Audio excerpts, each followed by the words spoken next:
Diet charts. So diet சார்ட்ஸ்னா காமனாக நம்ம வந்து எல்லா ஜிம்முக்குமே போயிட்டு ஒரு ட்ரெயினர்கிட்ட போய் ஒரு டயட் சார்ட் கொடுங்கன்னு சொன்னால் உங்களுக்கு ஒரு 2 days வாட்ஸ்அப்பில் அனுப்பிச்சி விட்றது தான் டயட் சார்ட். பட் அந்த டயட் சார்ட்டை வந்து நம்ம கரெக்டாக தான் ஃபாலோ பண்ணுறோமா, ஒரு கரெக்டான ட்ரெயினர்கிட்ட தான் எடுத்திருக்கோமா அப்படின்னு எந்த ஒரு கிளைண்ட்டுக்குமே தெரியறது கிடையாது. ஆஃப்டர் ஆல் இப்போ பாதி ட்ரெயினர்ஸ்க்கு வந்து டயட் சார்ட் எப்படி கொடுக்குறதுனே தெரில. ஸோ இந்த வீடியோ வந்து ஒரு ஜிம் நியூ பிகினருக்கும் ஜிம் ட்ரெயினர்ஸ்க்கும் தான். So basic knowledge on diet charts and created by yourself. அந்த டயட் சார்ட்ஸ்னா என்ன, அந்த டயட் சார்ட்ஸு எப்படி நான் கிரியேட் பண்ணுறாங்க, அதோட பேஸ் என்னங்கிறத பார்த்துடலாமா. கலோரிஸ். காமனாக கலோரிஸ் அப்படிங்கிறது வந்து நம்ம உடம்புக்கு தேவையான ஃபியூவல், சொல்லணும்னா நமக்கு உடம்புக்கு தேவையான எனர்ஜி. ஸோ இந்த கலோரிஸை பேஸ் பண்ணி தான் இந்த சார்ட்டை ப்ரிப்பேர் பண்ணுறாங்கிறது இங்கே பாதி பற்றிக்கு தெரியறதில்லை. ஸோ அதுதான் இந்த வீடியோவோட ஒரு ஃபர்ஸ்ட் ஸ்டெப்பே. So calories is a unit of energy. It tells you how much energy your body gets from food and drink. நம்ம நார்மலாக சாப்பிட்ற சாப்பாட்டுலேருந்து நம்மளுக்கு தேவையான எனர்ஜி எடுத்துக்கிறதா அந்த எனர்ஜி பேர் தான் கெலோரிஸ். ஸோ எய்தர் இது வெயிட் லாஸ் பண்ணுறவங்களும் வெயிட் கெயின் பண்ணுறவங்களுக்கும் இது டயட் சார்ட்ஸ் கொடுப்பாங்க. வெயிட் லாஸ் அப்படி சொன்னால் கெலரி டெபிசிட்னு சொல்லுவாங்க, வெயிட் கெயின்னு சொன்னாக்கா கெலரி சர்ப்ளஸ்ன்னு சொல்லுவாங்க. ஸோ இது ரெண்டும் எப்படி கால்குலேட் பண்ணுறதுன்னு பார்த்தலாமா. ஃபர்ஸ்ட் நம்மளுக்கு தெரிய வேண்டியது வந்து பிஎம்ஆர். ஸோ பிஎம்ஆர் அப்படிங்கிறது வந்து பேசிக் மெட்டபாலிக் ரேட். நம்ம உடம்புக்கு நம்ம சும்மா உட்காந்துருந்தாலுமே நம்ம உடம்புக்கு எனர்ஜி தேவைதான். மூச்சு விடுறோம், for example breathing, pumping blood, keeping organs working, staying warm. நம்ம உடம்பு சூடாக வச்சுக்கிறதுக்கும் பிரீத் பண்ணால் அதுக்குண்டான ஃபங்க்ஷனுக்கும் இந்த மாதிரி நம்ம வீட்டில் உட்காந்துட்டே இருக்கோம், ஒரு டிவி பார்த்துட்டு இருக்கோம், சாப்பிட்டே இருக்கோம் அப்படின்னு சொன்னால் நமக்கு எனர்ஜி தேவை. அந்த பேசிக் மெட்டபாலிக் ரேட்டை கால்குலேட் பண்ண தெரிஞ்சுக்கணும். அதுக்கு வந்து பார்த்தீங்கன்னா ஃபார்முலா இருக்குது. என்னன்னு பார்த்தீங்கன்னா மெஃபின்-சென்ஜார்ஜ் ஈக்குவேஷன். ஓகேயா. ஸோ ஒரு உமன் அப்படின்னு சொன்னாக்கா பிஎம்ஆர் இஸ் ஈக்குவல் டு இந்த ஃபார்முலாவை யூஸ் பண்ணுங்க. இதில் கிளியர் கட்டா இருக்கு. ஃபார் மென் அப்படின்னு சொன்னாக்கா பிஎம்ஆருக்கு இந்த ஃபார்முலாவை யூஸ் பண்ணுங்க. இதுக்கு தேவையான வேல்யூஸ் பார்த்தீங்கன்னா உங்க ஹைட்டு, வெயிட், ஏஜ் இது இருந்தால் போதும். ஸோ ஒரு மேலுக்கு உண்டான பிஎம்ஆர் எப்படி கால்குலேட் பண்றதுன்னு பார்க்கலாமா. ஃபர்ஸ்ட் ஒரு சராசரி ஒரு காமன் ஒரு எக்ஸாம்பிளுக்கு ஒரு 70 கிலோ பர்சன் எடுத்துக்கலாம். அவரோட ஹைட் வந்து 175 சென்டிமீட்டர் இருக்கு, அவரோட ஏஜ் வந்து 25. ஸோ அதோட பிஎம்ஆர் வந்து பார்த்தீங்கன்னா first 10 into weight in kg, so 70 kg அதை நான் போட்டுக்கிறேன். Plus 6.25 into height in centimetres, 175 centimetre அதையும் போட்டுக்கிறேன். Minus 5 into age, so 5 into அவருடைய ஏஜ் 25 வயது அதையும் போட்டுக்கிறேன். பிளஸ் 5. ஸோ இதோட வேல்யூ வந்து பார்த்தீங்கன்னா 1673.75, அதாவது 1673.75. ஸோ இதை ரவுண்ட் ஆஃப் பண்ணி PMR is equal to 1674 calories எடுத்துக்கிறேன். ஓகே.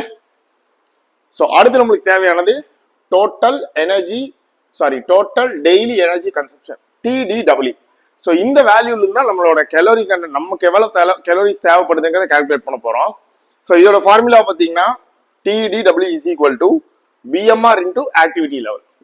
ஒன்றும் இல்லை, பிஎம்ஆர்ங்கிறது நம்ம கால்குலேட் பண்ணி வச்சிருக்கோம் ஆல்ரெடி. ஸோ இந்த ஆக்டிவிட்டி லெவல் பார்த்தீங்கன்னா உங்க டெய்லி ஆக்டிவிட்டி லெவல்ஸ் தான் வந்து அதில் மென்ஷன் பண்றாங்க.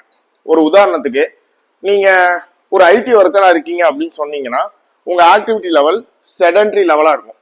ஏன்னா அவங்களுக்கு எக்ஸசைஸ் பண்றதுக்கு டைம் இருக்காது. மேபி நீங்க எக்ஸசைஸ் பண்ணிட்டு இருந்திருக்கலாம். ஸோ எக்ஸசைஸ் பண்றதுக்கு டைம் இல்லாத ஒரு பர்சன் எடுத்துக்கலாம். அப்படிங்கிற பட்சத்துல அதோட வேல்யூ வந்து 1.1 கொடுத்துருக்கு. ஸோ இது வந்து காமனா ஒரு table which is available in all the internet. So PMR into activity லெவல்ல இருக்கிறோம், இதுதான் TEW. ஸோ ஒரு காமனா மாடரேட்லி ஆக்டிவ்னு எடுத்துக்கலாம். ஒரு 3 to 4 நாள் வந்து நான் ஒர்க் அவுட் போறேன். ஸோ எனக்கு நார்மலா ஒர்க் அவுட் இருக்கு, ஒரு வீக்குக்கு நான் மாடரேட்டான ஆக்டிவிட்டி வச்சிருக்கேன் என்னோட ஆக்டிவிட்டிஸ் அப்படின்னு சொன்னாக்கா இன்டூ 1.35. ஓகேங்களா. So TDW is equal to நம்ம கால்குலேட் பண்ணிக்க பிஎம்ஆர் வேல்யூ எடுத்துக்கலாம், 1594 எடுத்துக்கலாம் இன்டூ 1.55 போட்டோம்னா நம்மளுக்கு 2594.7. இதுதான் வந்து நம்மளோட டோட்டல் டெய்லி எனர்ஜி கன்சப்ஷன். இதுதான் நம்மளோட கலோரி வேல்யூ. நம்ம அன்றாட தேவைக்கு பிசிக்கல் ஆக்டிவிட்டி எல்லாம் போக நம்மளுக்கு தேவையான டோட்டல் கலோரி வேல்யூ. இது ஒவ்வொருத்தருக்குமே மாறும். ஸோ நீங்க உங்களோட ஓன் கால்குலேஷன் நீங்க எடுத்து பாருங்க, அந்த ஃபார்முலா யூஸ் பண்ணீங்கன்னா உங்களுக்கு ஓன் கேலரிஸ் வந்துடும். சரிங்களா. அடுத்து என்னன்னு பார்க்கலாம். வெயிட் லாஸ், வெயிட் கெயின், இந்த மாதிரி 2 டைப்ல தான் டயட் சார்ட் கொடுக்க முடியும். கரெக்டா. ஸோ இந்த TDW வேல்யூ வச்சுதான் வெயிட் லாஸா வெயிட் கெயினாங்கிறதுக்கு நீங்க கலோரிஸ் வந்து கால்குலேட் பண்ணணும். வெயிட் லாஸ்ன்னு சொன்னாக்கா கலோரி டெபிசிட்னு சொல்லுவாங்க. வெயிட் கெயின் சொன்னா கலோரி சர்ப்ளஸ். ஸோ நீங்க கால்குலேட் பண்ணிக்க TDW வேல்யூவை வெயிட் லாஸ்க்கு எடுத்துக்கலாம். வெயிட் லாஸ்னா காமனா என்னோட கருத்து, ஒரு வெயிட் லாஸ் பர்சனுக்கு 2595 கலோரிஸ் அவனோட TDW வேல்யூ இருக்குன்னா -500 கலோரிஸ், அதாவது 2100 இருந்து 2000 கலோரி டெய்லி அவன் கன்சியூம் பண்ணும். அதுதான் கலோரி டெபிசிட். அது போக அதை ஜிம்மில் நீங்க வந்து பர்ன் அவுட்டும் பண்ணணும். ஒரு வெயிட் கெயின் பண்றான் அப்படின்னு சொன்னாக்கா கலோரி சர்ப்ளஸ், அவனுக்கு +500 போட்டுக்கோங்க. 3000 இருந்து 3100 கிலோ கேலரிஸ் பெர் டே. இதுதான் அவனோட kilo calories per day for weight loss and weight gain. இதே நீ வெயிட் மெயின்டைன் பண்ற, எனக்கு எந்த இதுவும் சேஞ்சஸும் வேண்டாம், நல்லா மெயின்டைன் பண்ணா போதும், நான் ஒரு பிசிக்கல் ஆக்டிவிட்டியில ஈடுபடணும் அப்படின்னு சொன்னீங்கன்னா நீ அதே கலோரி அப்படியே மெயின்டைன் பண்ணலாம். So thank you all viewers. இந்த வீடியோ வந்து பாத்தீங்கன்னா கலோரி அப்படின்னா என்னன்னு பார்த்துட்டோம், கலோரி டெபிசிட்னா என்ன, கலோரி சர்ப்ளஸ்னா என்ன, டயட் சார்ட்ஸ் அப்படிங்கிறது கலோரி பேஸ்ல இருந்து தான் நம்மளுக்கு கால்குலேட் பண்ணி சொல்லணும். இப்போ நீங்க ஒரு நியூ பிகினரா ஒரு ஜிம்முக்கு ஜாயின் பண்ணிருக்கீங்கன்னு சொன்னாக்கா உங்க ட்ரெயினர்கிட்ட டயட் சார்ட்ஸ் கேட்டா அது கலோரி பேஸ்ல இருக்கான்னு பார்த்து வாங்க. இது என்ன எவ்வளவு கலோரிக்கு உண்டான டயட்னு சொல்லி கொஸ்டின் கேளுங்க. அப்பதான் வந்து ட்ரெயினர்ஸ்க்குமே ஒரு அவேர்னஸ் வரும். ஏன்னா பாதி ட்ரெயினர் நீங்க வந்து எல்லாமே சாட் ஜிபிடில இருந்து தான் உங்களுக்கு டயட் சார்ட்ஸ் கொடுக்குறாங்க. ஸோ இந்த கலோரி வேல்யூஸ் தாண்டி மேக்ரோ வேல்யூ, மேக்ரோ நியூட்ரிஷன் வேல்யூஸோட கால்குலேஷன்ஸ் இருக்கு. அது வந்து நெக்ஸ்ட் வீடியோஸ்ல போடுறேன். இந்த வீடியோ வந்து உங்களுக்கு பிடிச்சிருந்துச்சுன்னா என் சேனலை சப்ஸ்கிரைப் பண்ணுங்க. அண்ட் மோரோவர் உங்களுக்கு வேற ஏதாவது queries இருந்துச்சுனாலும் fitcoach.warriorwithin அப்படிங்கிற இன்ஸ்டாகிராம் ஐடி இருக்கு, அதுல DM பண்ணுங்க, நம்ம பேசுவோம். தேங்க்யூ.